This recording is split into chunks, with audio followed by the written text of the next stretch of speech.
السلام عليكم.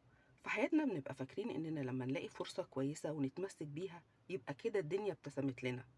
بس الحقيقة ان مش كل بداية حلوة نهايتها بتكون مريحة. صاحبة المشكلة بتقول انا لما اتجوزت كان اهم شرط عندي ان انا اعيش في شقة لوحدي مش في بيت عيلة.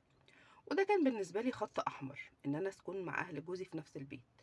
وقتها كان جوزي لسه بيبدأ حياته وما كانش معاه فلوس كفاية يجيب لنا شقة أو حتى نجيب شقة إيجار. هنا بقى أخوه قرر إن هو يساعدنا وقال لنا بدل ما تجيبوا شقة إيجار جديد وتدفعوا إيجار كل شهر، خدوا شقتي. أنا أصلا شغال في محافظة تانية ومش راجع غير بعد سنين، يعني قدامي حوالي 10 سنين لحد لما أجي أستلم الشقة منكم.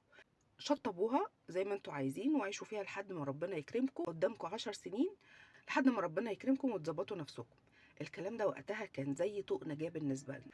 فرحنا بالحل ده جدا، وفعلا بدأنا نجهز الشقة من الصفر. صرفنا عليها كل اللي نملكه، تعبنا فيها وحطينا فيها فلوس ومجهود، وابتدينا حياتنا. عدت الأيام وسنة ورا سنة لحد ما عدى 9 سنين. في ال9 سنين دول ربنا رزقنا ب3 أطفال، والشقة دي بقت مش مجرد مكان، دي بقت بيتنا.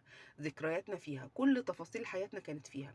فجأة ومن غير أي مقدمات أخو جوزي بقى رجع وقال لنا إن أنا هرجع أستقر في شهر 12، وبصراحة بقى عايز شقتي.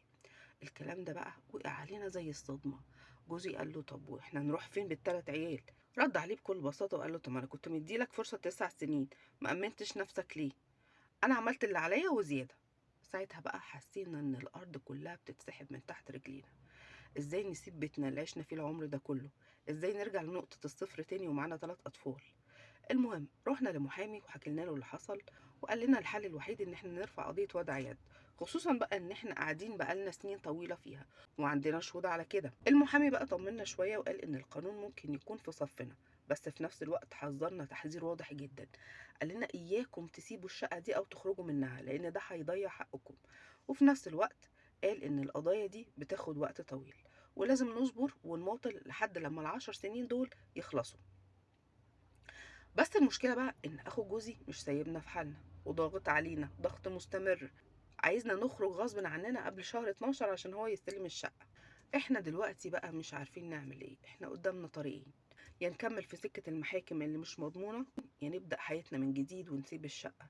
دلوقتي احنا تايهين ومش عارفين الصح فين والغلط فين.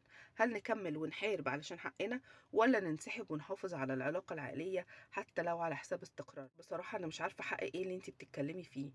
يعني هي الشقة من الأول مش من حقكم. ازاي بتقولي حقنا؟ انتي من الأول عارفة ان الشقة مش ملكك ودي أمانة عندكم، وصاحبها سايبها لكم فترة لحد ما يرجع، وقال لكم كده بصراحة قدامكم 10 سنين. وده كان المفروض وقت كافي جدا ان انتوا تأمنوا نفسكم وتشوفوا لكم حل، خصوصا ان انتوا عايشين من غير ما بتدفعوا ولا مليم. دلوقتي لما الراجل رجع وعايز حقه وعايز الأمانة اللي سايبها لكم، يبقى هو غلطان؟ هو ما أجر لكمش الشقة بعد ولا بيعها لكم، ده ساعدكم عشان خاطر ظروف، والمفروض بقى يشكر على كده مش يتحارب بقضية. فكرة بقى انكم ترفعوا قضية وتتمسكوا بحق مش بتاعكم، ده بصراحة ده استغلال، وكأنكم بتكافئوه على مساعدته ليكم. بالعقل كده يا جماعة، لما حد يسيب عندكم أمانة، هل تتمسكوا بيها وتاخدوها يبقى حق مكتسب ليكم، ولا المفروض ان انتوا ترجعوا الأمان دي لأصحابها؟ انتوا بقى ايه رأيكم في المشكلة دي؟ مستنية اعرف رأيكم في التعليقات، واستنوني ان شاء الله في حلقة جاية في مشكلة جديدة.